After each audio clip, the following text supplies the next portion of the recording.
Assalamualaikum warahmatullahi wabarakatuh. Waalaikumsalam warahmatullahi wabarakatuh. Alhamdulillah, alhamdulillahilladzi faddala bani adama bil ilmi wal amali ala jami'il alami. Assalatu wassalamu ala sayyidina Muhammadin wa ala alihi wa sahbihi ajma'in, amma ba'du. Faqad qala Allah ta'ala fil Qur'anil Karim, a'udzu billahi minasy syaithanir rajim. Bismillahirrahmanirrahim. Laqad kana lakum fi Rasulillahi uswatun hasanah. Wa qala an-nabi sallallahu alaihi wa alihi wasallam, innama bu'istu liutammima makarimal akhlaq. Sadaqallahul azim wa sadaqa rasuluhun nabiyyul habibul karim, wa nahnu ala dhalika minasy syahidina wasyakirin, walhamdulillahi rabbil alamin. Hadratil kiram, segenap para asatidz wal hujjaj,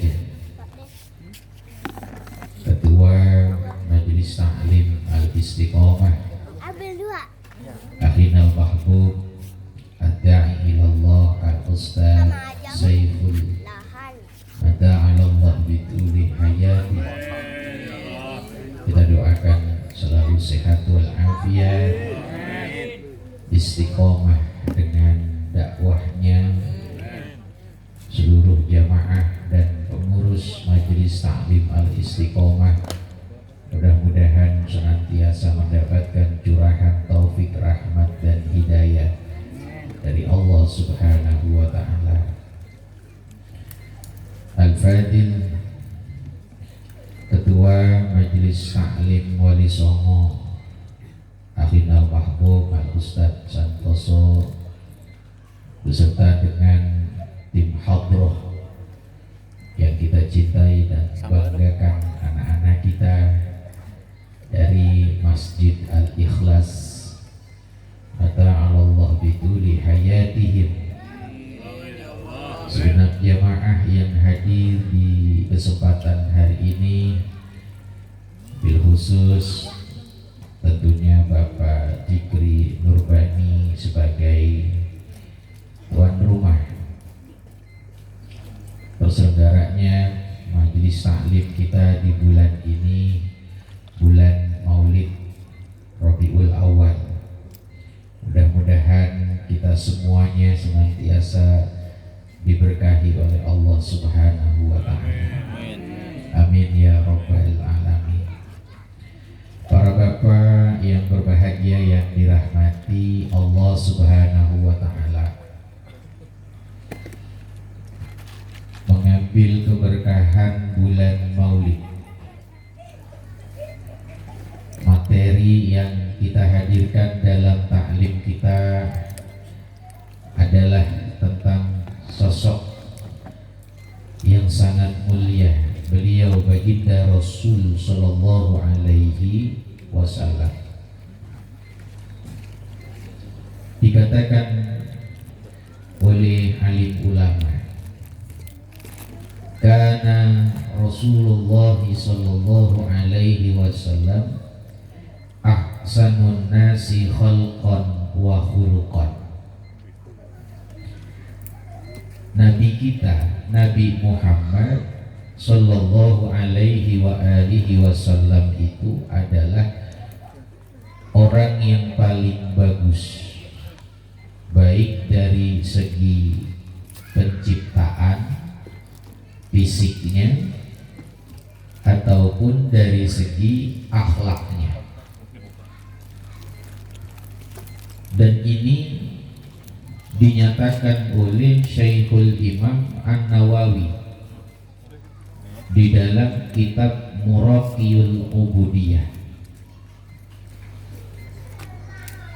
Muhammadun sayyidun wa laysa kal bashari bal huwa yaqutun bainal hajari. Nabi Muhammad memang manusia, tapi dia bukan manusia biasa. Nabi Muhammad diumpamakan ibarat batu berlian dan intan permata, sementara kita adalah batu kerikil yang tidak bernilai adanya. Artinya bahwa Nabi kita disifati dengan sifat yang mulia. Jangan pernah sekalipun hati kita merasa ragu kalau Nabi Muhammad masih dikalahkan oleh manusia yang lain, karena beliau memang dipilih oleh Allah Subhanahu wa Ta'ala, memiliki sifat-sifat yang paling istimewa. Kemudian di dalam syair Lam Yakhtalim digambarkan oleh Syekhul Imam An-Nawawi, Nabi kita yang kita cintai itu Nabi yang tidak pernah mimpi basah. Tidak pernah Rasulullah ditemukan menguap sepanjang hidupnya. Beda sama kita, mimpi basah insya Allah tiap minggu, harapannya tiap hari, tapi nggak bisa. Begitu mimpi, ternyata orang yang kita mimpikan bukan istri kita. Saat kemudian mengeluarkan air mani, tidak ada yang istighfar, menangis kepada Allah lantaran mimpinya semalam. Ya Allah, bukan dengan istri, tapi dengan artis Korea. Ya mungkin bukan artis Korea, ya. Maria Ozawa, ya, Asian Carrera. Siapa lagi? Siapa?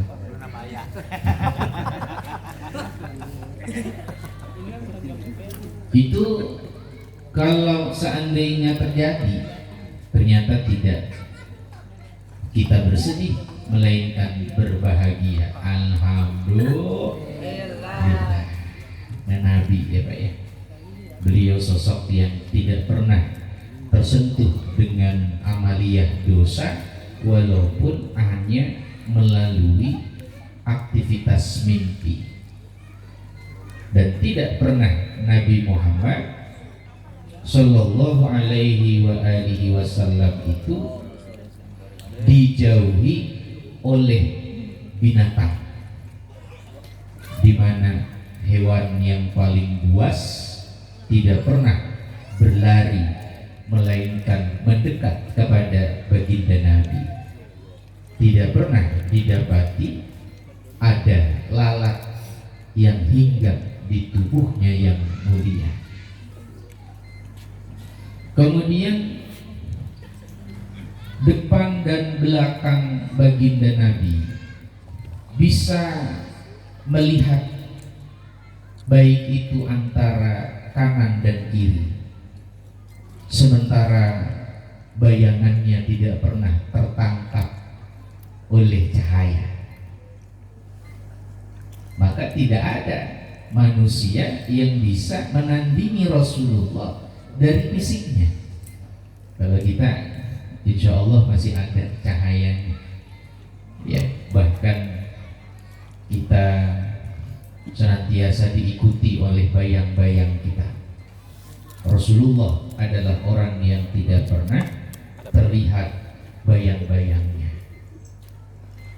Kemudian Rasulullah dua matanya terpejam, hatinya berzikir kepada Allah Subhanahu wa ta'ala. Kalau buang air tidak pernah nampak bekas daripada hajatnya. Kalau kita insya Allah bekasnya ada, baunya tersisa. Beda dengan Nabi Muhammad, apa yang ada di dalam anggota tubuhnya seolah-olah semuanya adalah berkah. Rasulullah, andai kata beliau berjalan, pundaknya selalu mengikuti orang yang ada di sebelah. Andai kata di sebelah Nabi orang yang tinggi badannya, maka pundak Nabi bisa jauh lebih tinggi. Kalau di sebelahnya orang yang paling rendah, ya kita nyebutnya minimalis, maka pundak Nabi Muhammad juga bisa menyusut seolah-olah menghormati orang yang ada di sebelahnya. Tapi tidak ada satupun orang yang hadir belum pernah melihat wujud Nabi Muhammad saat kumpul dalam barisannya, melainkan dia tahu bahwa itulah Rasulullah, karena Nabi yang paling sempurna. Beliau lahir sudah dihitam. Nah, ini katanya 10. Ini saja tidak pernah didapati dalam kehidupan manusia manapun. Hadirkan mana keutamaan yang dimiliki oleh kita sebagai manusia yang bisa menandingi keistimewaan Nabi Muhammad Sallallahu Alaihi Wasallam. Nah, makanya kita harus bersyukur bahwa kita punya panutan, punya Nabi yang hakikatnya tercipta dengan fisik yang paling mulia. Hadirin, dulu ada sahabat Nabi yang bernama Hindun bin Abi Halah. Ya, nanti di kitab Syama'il itu menceritakan bagaimana fisik daripada Nabi kita. Nah, ini diomongin lagi, sumbernya terpercaya. Siapa Hindun bin Abi Halah ini? Hindun ini laki-laki, beda dengan kita. Ya, di Arab Hindun laki-laki, di sini perempuan. Ada Rukanah. Rukanah itu di Arab laki-laki, di sini perempuan. Ya, Rukanah itu orang yang badannya besar tinggi, punya keahlian gulat. Berarti sering main apa tuh? Main bantingan sama Nabi Muhammad. Dulu unik ceritanya, Rukanah itu mau masuk Islam, syaratnya cuma satu, bisa dikalahkan sama Nabi. Mana Muhammad? Saya. Engkau mengaku sebagai Rasul? Betul, saya utusan Allah. Saya nggak akan iman sampai saya yakin engkau bisa mengalahkan saya. Dulu Pak. Jadi disebut Nabi, disebut Rasul, multi talent. Artinya badan tegak, gede, bisa mengalahkan ribuan manusia, dan itu ditantang oleh laki-laki bernama Rukanah. Nah, Rukanah ini laki-laki, kalau di kita perempuan. Ya, begitu gulat, ternyata Nabi yang menang.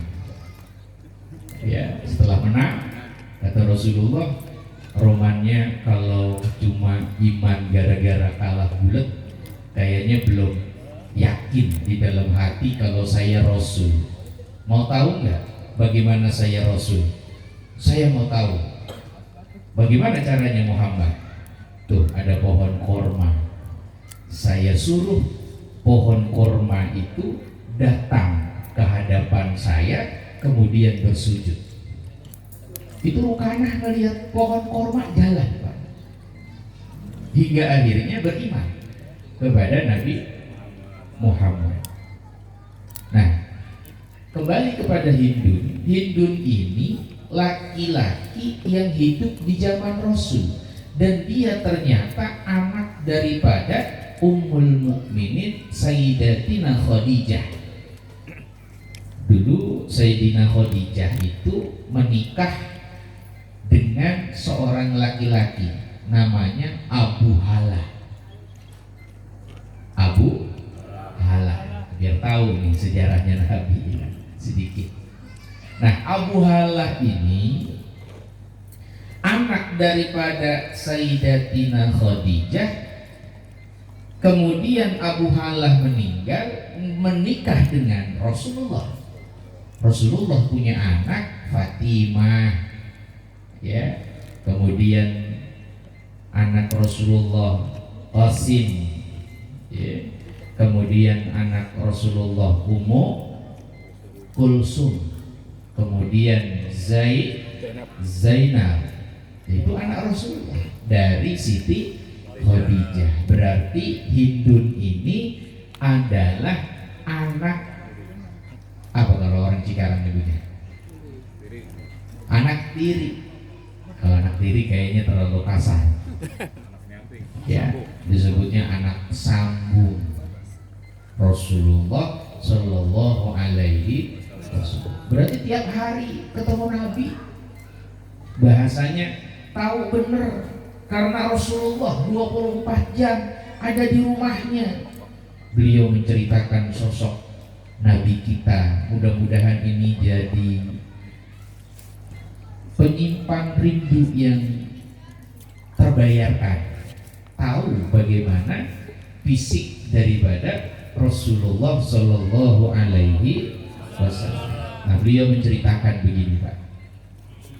Nabi Muhammad sosok yang wajahnya begitu indah, menawan. Beliau punya alisnya kiri kanan tebal, tapi juga tersusun dengan rapihnya. Sementara kiri dan kanan tersambung dengan bulu-bulu yang halus. Nah, jadi kalau alis kita dua, alis Nabi juga sama. Di tengah-tengah ini masih ada bulu-bulu halusnya, nyambung. Kalau bahasanya gitu itu kiri kanan memang itu alis baginda Nabi, tapi keduanya seolah bersambung dengan bulu-bulu yang lembut. Andai kata Nabi marah, di antara dua alisnya itu muncul yang namanya urat berwarna biru. Kalau marah, tapi kalau lagi nggak marah nggak kelihatan. Andai kata Rasulullah murka, beliau sedang marah, maka muncul urat biru itu. Kemudian hidungnya mancung, ya, bibirnya tipis, giginya tertata dengan rapi. Di bagian gigi serinya nampak renggang, terlihat cahaya. Andai kata beliau sedang tersenyum, Masya Allah, kebayang seperti apa ya. Sementara bagian jidatnya lebar. Makanya katanya di mana orang punya ciri-ciri jidat lebar, nggak salah tuh. Jangan-jangan min jumlatil umaro, bisa jadi dia adalah sosok pemimpin yang mungkin digadang-gadang persis sebagaimana Rasulullah Shallallahu Alaihi Wasallam dengan fisiknya. Jadi anggota apanya tuh? Jidatnya itu agak lebar Nabi. rambutnya tidak keriting, tidak lurus, ikal, panjang sampai dengan sebahu. Begini, Nabi ya, selalu tertata dengan indah. Masya Allah. Romannya di sini kita nyebutnya Mas siapa nih? Mas Joko. Ya, rambutnya lagi dikuncil di bagian belakang. Sepertinya harus digurai ini. Masya Allah.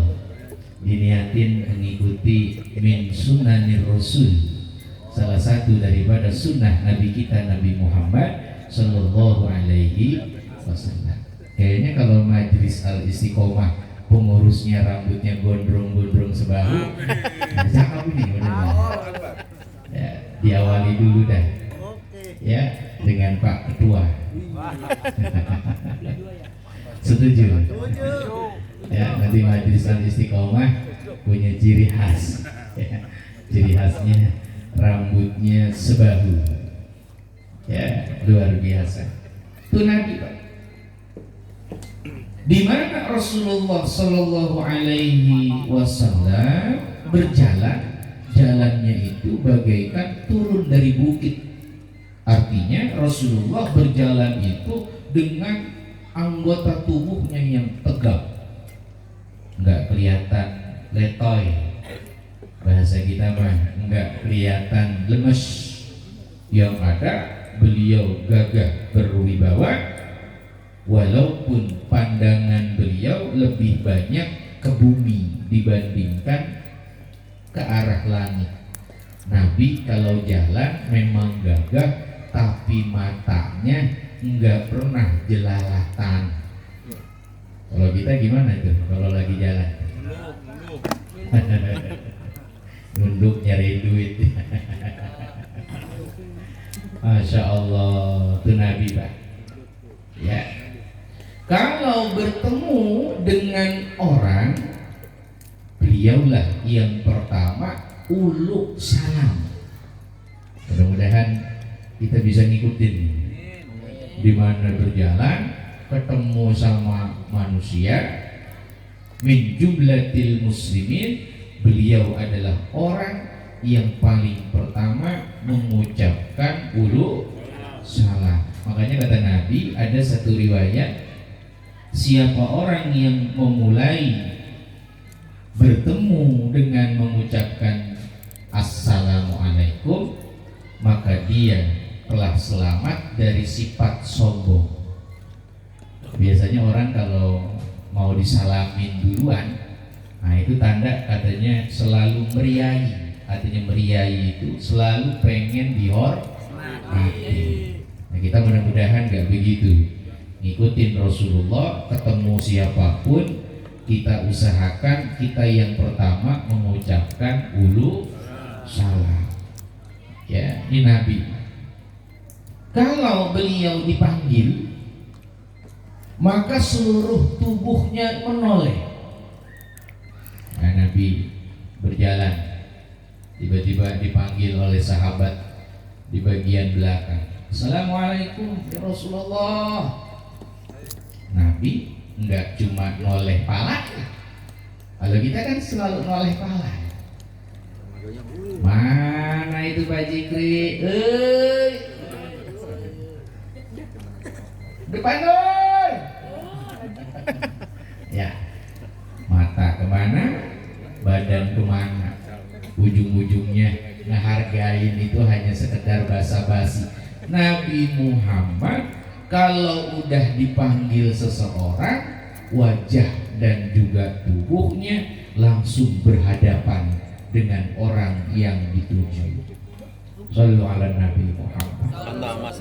Ya, tidak zaman sekarang ngobrol berdekatan, yang satu megang HP, ngomong ngadepnya ke HP, beda ngadep ke orang. Ya, zaman sekarang tuh. Makanya akhlak Nabi luar biasa.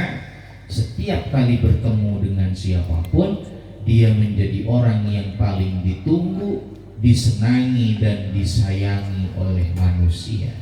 Sallallahu alaihi Nabi Muhammad. Allahumma shalli wa sallim wa barik alaihi. Nah, ada seseorang lain bernama Urwah bin Mas'ud. Ya, ini beda nih. Kalau yang tadi Hindun bin Abi Halah, dia orang Islam.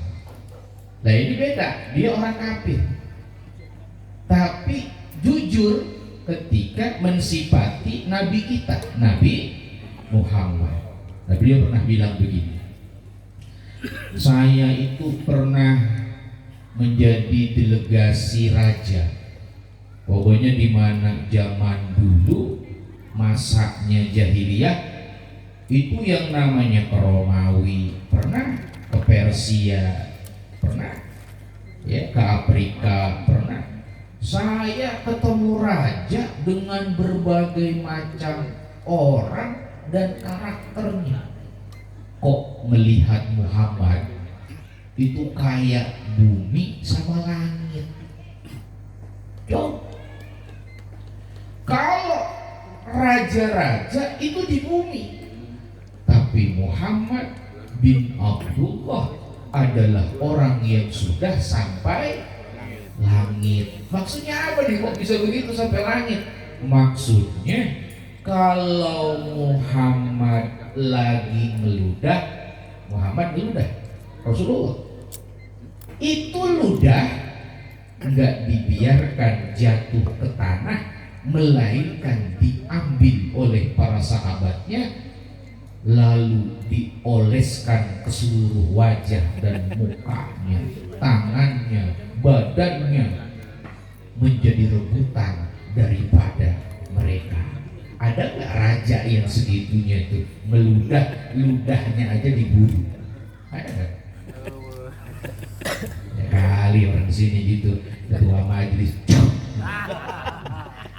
tiba-tiba ditadangin, Duduk. ya kata jamaah ini mah cocok ini buat obat ini ya. Pingsan. Masya Allah. Itu Nabi Pak. Nah, terkait dengan ludah Nabi terbukti. Ya, cerita dikit ya. Dulu ada Arab Badui, pedalaman. Dia bawa yang namanya onta dan barang-barang dagangan. Nabi Muhammad sedang ada di sisi sumur. Dia nggak tahu kalau itu Rasulullah. Tiba-tiba Nabi Muhammad bilang begini, Bapak butuh air minum buat ternak Bapak, buat onta Bapak, dan Bapak sendiri? Iya, saya butuh. Kalau begitu saya mau jual jasa, kata Nabi. Lah apa jasanya? Saya ngambil air, nanti kalau udah diambil satu embernya upahin dengan 3 kurma. Oke, deal ya. Silakan ambilin airnya. Dia nggak tahu kalau itu Nabi. Dia ambil sama Rasulullah. Masya Allah. Begitu ember yang ke-6, talinya copot, putus. Talinya jatuh ke dalam sumur. Orangnya si Arab Badui marah. Bisa kerja nggak nih? Romannya mah cuma narik air aja kagak becus. Ini ontak belum selesai minum, saya belum ambil air, baru deh beberapa kedukan. Romannya mah kagak bisa jaga tali, basah, kagak tahu diri. Ditabok Nabi Muhammad, Rasulullah ditampar. Coba kalau kita begitu, diapain enaknya nih orang model begini? Masya Allah, ya, akhlak Nabi kita, Nabi Muhammad Sallallahu Alaihi Wasallam digambarkan oleh Allah di dalam Al-Quran. Wa innaka la'ala khuluqin azim. Pada diri engkau wahai Nabi Muhammad ada budi pekerti yang sangat agung. Beliau ditampar, enggak bales nampar, yang ada minta maaf. Maaf maafin saya bang, gara-gara saya ini ya Allah tali sumur bisa coplok kayak begitu jatuh. Abang belum dapat air, ternyata airnya udah nggak bisa diambil. Ini salah saya, maafin saya ya bang ya. Diupah Nabi Muhammad dengan 3 kurma untuk 1 ember. Berarti dapat berapa tuh? 6 kali 3 berapa? 6 kali 3 18. Kurmanya dilempar, jatuh sama Nabi, dipungut pelan-pelan. Orangnya masih kesel banget. Oh, nggak bisa kerja begini. Nabi diem aja, diem. Masya Allah, ini sosok orang yang disebut Nabi terakhir, saudara. Tidak ada kebencian di dalam hatinya kalau kaitannya dengan disakiti sifat manusianya. Nabi gak pernah yang namanya marah. Kalau kita kan beda ya bang ya. Lagi nongkrong nih, ada yang lewat kagak permisi, diapain bang? Borok, suruh balik, balik lagi loh. Gak punya akhlak loh, gak ngeliat mata loh. Ada manusia di sini, bukannya hewan, bukan kuburan. Lewat kuburan aja assalamualaikum loh. Balik lagi sana. Akhirnya orangnya balik lagi. Katanya ini orang kakak prima galak-galak banget. Ya Allah, kakak 4 orangnya sablong, kagak boleh ada satupun yang keliru kalau jalan di tempat kita. Ada yang suka begitu? Ada? Ya. Nanti kalau ketemu orang matanya lagi melotot aja ngeliatin kita, ngomongnya katanya nggak jadi berantem. Ada gitu ya? Iya, artinya orangnya kesinggungan gitu. Mau apa-apa teh urusan dia, selalu tersinggung. Nabi gak begitu. Walaupun ditampar, disakiti, dihina-hina, Nabi gak pernah marah. Masya Allah. Lalu Arab ini meninggalkan Rasulullah. Rasulullah pulang. Dibawa kurmanya, diserahkan kepada Hasan Husain dan putrinya yang bernama Siti Fatimah. Ya Allah, ini Arab Pak. Datang ketemu sahabat Rasul. Assalamualaikum, waalaikumsalam. Saya dari Arab Badui, pengen ketemu dengan Rasulullah. Di mana rumah Rasulullah? Oh, rumah Rasulullah. Iya. Nih, belok, lurus, belok, ketemu dah. Emang tadi nggak ketemu? Maksudnya Rasulullah tadi di pinggir sumur. La ilaha illallah. Di pinggir sumur. Iya. Coba fisiknya gimana? Gambarin. Jangan-jangan orang yang tadi di sumur itu Rasulullah. Sebutin batu. Persis kayak tadi tuh. Hindun bin Abi Halab ngomongin tentang fisik Rasul. Wajahnya putih, bersih, selalu senyum, nundukin pala, ketemu orang selalu ulu salam duluan. Lah persis. Astagfirullah. Berarti tangan yang hari ini menampar adalah tangan saya, itu adalah yang tertampar kepada wajah Rasulullah. Langsung Pak takut dia. Nah ini persis nih kayak kita begitu. Kita kadang-kadang mohon maaf memandang manusia bukan sebagai manusia, memandang manusia sebagai orang yang di bawah kita derajatnya, stratanya, betul nggak? Padahal tidak ada manusia yang dilahirkan menjadi budak. Manusia dilahirkan sudah merdeka di sisi Tuhan. Allah nggak pernah menstatuskan anak lahir jadi seorang budak, nggak ada. Merdeka, tidak ada boleh yang kemudian mengkotak-kotakan bahwa dia lebih hina, dia lebih rendah, dia lebih miskin, dia lebih kaya, dia lebih alim, dia lebih bodoh, atau yang sejenisnya. Udah nggak boleh kayak begitu, Pak. Ayo ngaku dah, kayak kita nih, mohon maaf aja ya. Kedua, kentut. Kedua, Caci maki langsung. Ketua kentut lah. Insya Allah karena kedudukannya sudah jadi ketua, gitu ya. Apalagi udah gelar ustad, Ketua DKM. ketua DKM juga ya. Siap diusung ini jadi ketua. Masya Allah. Lah kok kentut?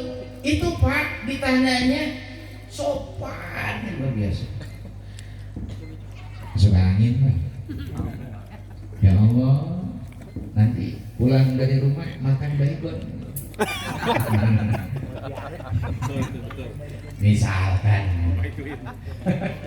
Ayo pelan ngomongnya ya Pak ya. Bener gak tuh? Ama orang yang mulia kedudukannya dalam kehidupan dunia.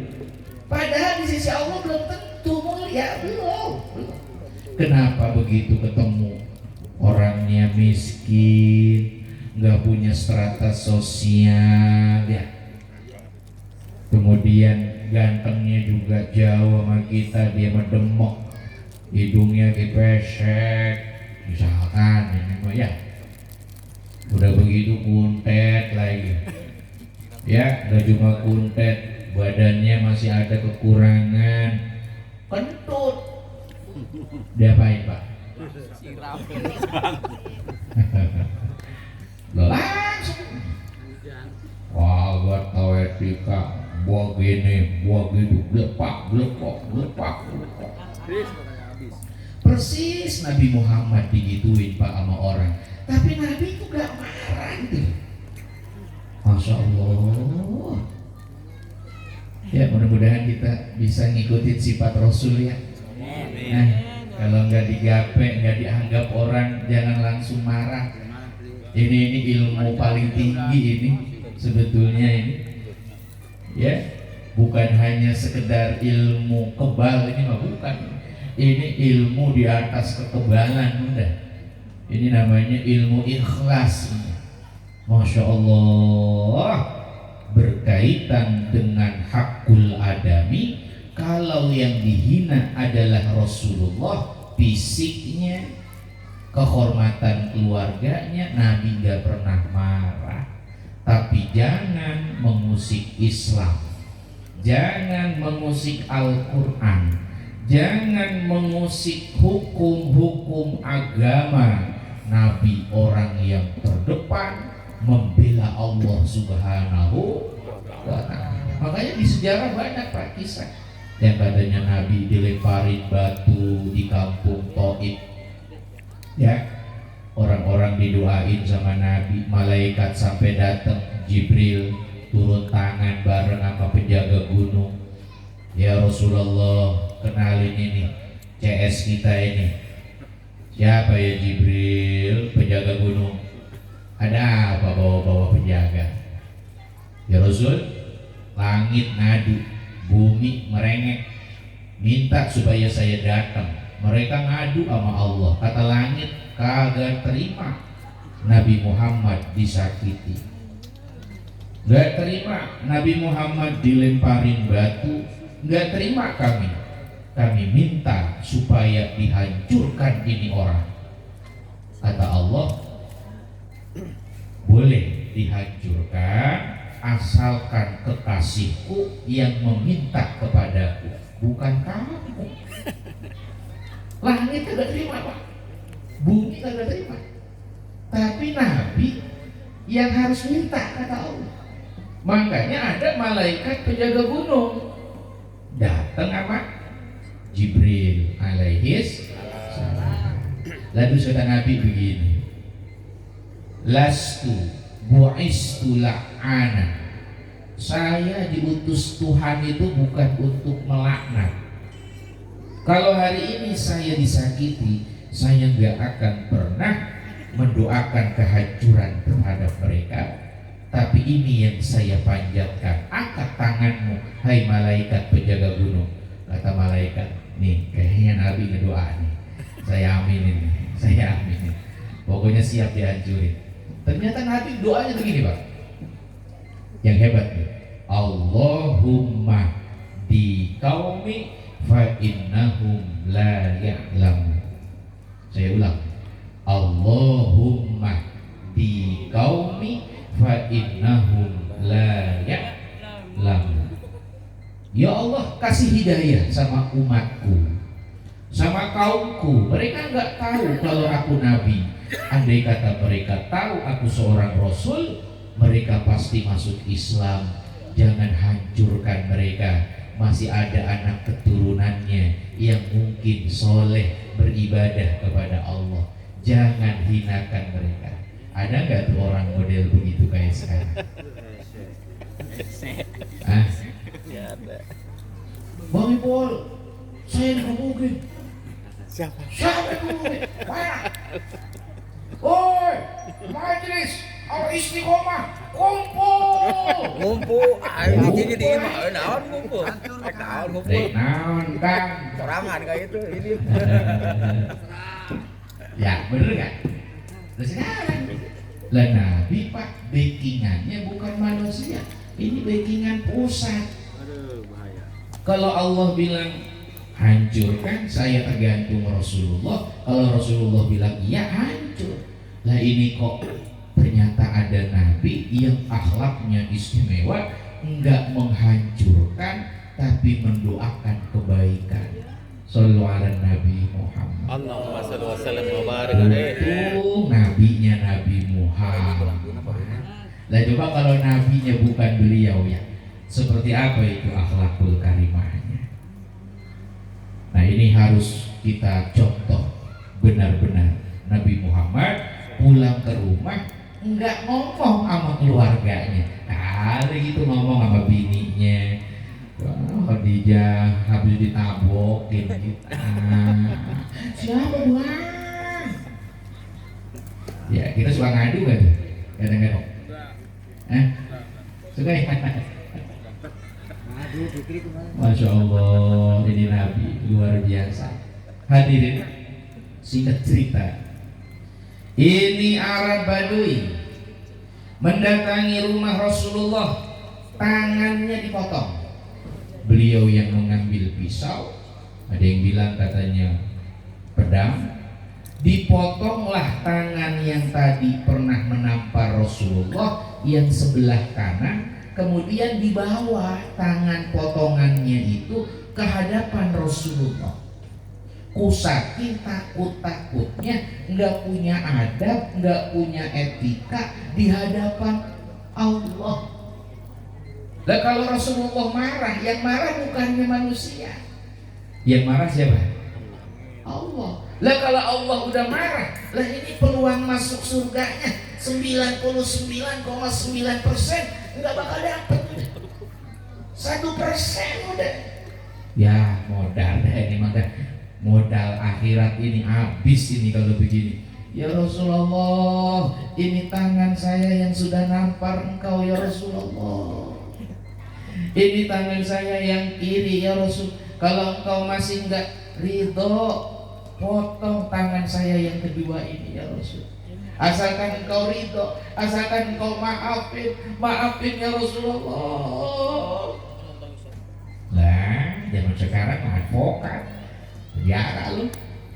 Ya, penjara. Ayo, mau dibawa kemana? Sok aing siap. Gitu. Nabi Pak. Ya makanya betul sifat Nabi itu disifati dengan bil bisyarah, laqad ja'akum rasulun min anfusikum azizun alaihi ma anittum harisun alaikum bil mu'minina raufur rahim. Nabi itu orangnya Masya Allah, belas kasihnya luar biasa. Itu Nabi. Lalu kata Rasulullah, kamu gak salah, kurma yang kau berikan udah nolong Muhammad dengan cucunya, sudah nolong Fatimah dari kehausan dan kelaparannya. Kamu gak salah, saya yang salah. Tidak ya Rasul, saya yang keliru, maafin saya. Enggak, saya yang salah. Saya udah maafin. Mana tanganmu? Sini, mana tanganmu? Diambil Pak tangannya tuh, yang copot sama Nabi diludahin, Rapat lagi. ditempel Pak. Bismillahirrahmanirrahim. Saking sayangnya tuh Nabi. Dah gerakin tangannya. Saya udah ikhlas, udah ridho, saya udah maafin. Saya bisa berlaku baik sama orang yang ngejahatin saya. Ayo tangannya coba gerakin. La ilaha illallah. Sembuh. Ada nggak dokter yang model sekarang begitu Pak? Tabib yang disebut tabib dewa gitu ya. Yang mana coba tabib yang bisa melakukan itu? Hanya dengan ludahnya Nabi Muhammad Sallallahu Alaihi Wasallam. Ludahnya Pak, saya ulangi, ludahnya. Mau jamaah sini, ludah Ustadz Jamal, gua ludahin loh. Mau nggak? Atau bapak-bapak, gua nggak yakin gua. Ya, jangan kata putus tangan, ya urap kayak di sini diludahin sama Ustadz najis ramalah. Jangan-jangan bukannya sembuh malah jadi penyakit. Nabi. Makanya di tradisi Islam ada yang disebut tahnik. Tahnik itu tradisi bayi yang baru dilahirkan itu disunahkan oleh Nabi mencium, meminum air liurnya Rasulullah. Dengan cara apa? Diambil kurmanya dikunyah oleh mulut Nabi, bekas kunyahannya diletakkan di mulutnya bayi. Nanti masuk ke dalam kerongkongannya, langsung Pak pinter, hafiz Quran. Begitu. Ya, hari di sini ada yang ngaji Iqra atau udah ya. Nah, di Iqra 1 belum kelar 20 tahun. Sini celudai. Bisa baca Quran apa kagak? Masya Allah, ini Nabi kita. Sallallahu alaihi Nabi. Itu Nabi. Urwah bin Mas'ud, orang kafir, mengikrarkan persaksiannya tentang Nabi kita, Nabi Muhammad. Saya belum pernah melihat raja yang sedemikian disayang melebihi Muhammad bin Abdullah disayang oleh umatnya. Ludahnya jadi rebutan. Kalau Rasulullah wudhunya ditadangin bekasnya Pak, dibawa pulang itu air bekas wudhunya Nabi. Lah terus buat apa itu bekas air wudhunya Nabi? Buat obat. Masya Allah. Tidak ada orang yang kemudian merelakan jiwa dan raganya membela Rasulullah melebihi sahabat Muhammad membela Muhammad. Ustaz Jamal ngomong majelis